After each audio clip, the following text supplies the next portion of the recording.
Informasi selanjutnya, saudara, hoax putar kasus Vina. Saudara, polisi masih memburu 3 pelaku pembunuhan Vina dan Eki yang ditetapkan sebagai DPO. Di tengah perburuan ini, banyak warga menduga-duga hingga memposting informasi 3 orang DPO yang ternyata hoax.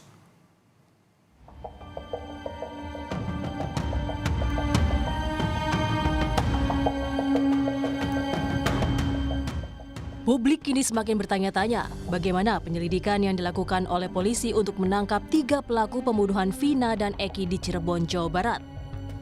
Kapolres Cirebon Kota saat dikonfirmasi tak bisa memberikan banyak keterangan karena memang kasus ini sudah diambil alih oleh Polda Jawa Barat.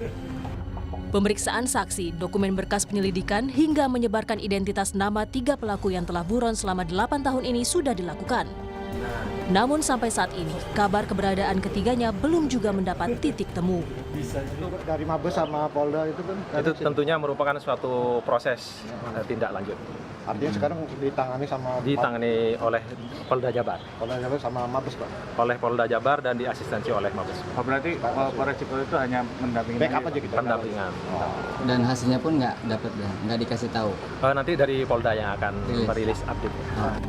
Belum jelasnya identitas dan sketsa 3 DPO membuat banyak warga menduga-duga hingga memposting informasi yang berujung hoax. Dengan dalih membantu polisi, informasi yang dibagikan ternyata tidak dibarengi dengan data serta fakta. Komunitas Relawan Teknologi Informasi dan Komunikasi RTIK Kabupaten Cirebon mendapatkan lebih dari 40 hoax seputar Vina dan Eki.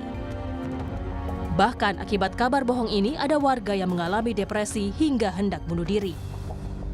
Mereka belum punya cukup bukti, mereka mempublikasikan secara jelas apakah itu nama akun atau nama jelasnya, padahal belum terbukti.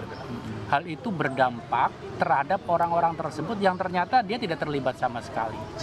Bahkan tadi kami baru saja mendapatkan laporan ada salah satu warga yang korban hoax yang dia sampai mau pengen bunuh diri karena merasa tidak terlibat tapi diserang di medsos sehingga itu membuat dia depresi.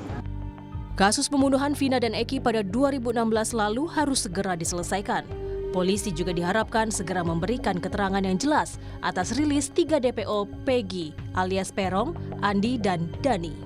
Pasalnya, hoax terkait DPO kasus Vina dan Eki akan semakin meluas dan lebih banyak lagi.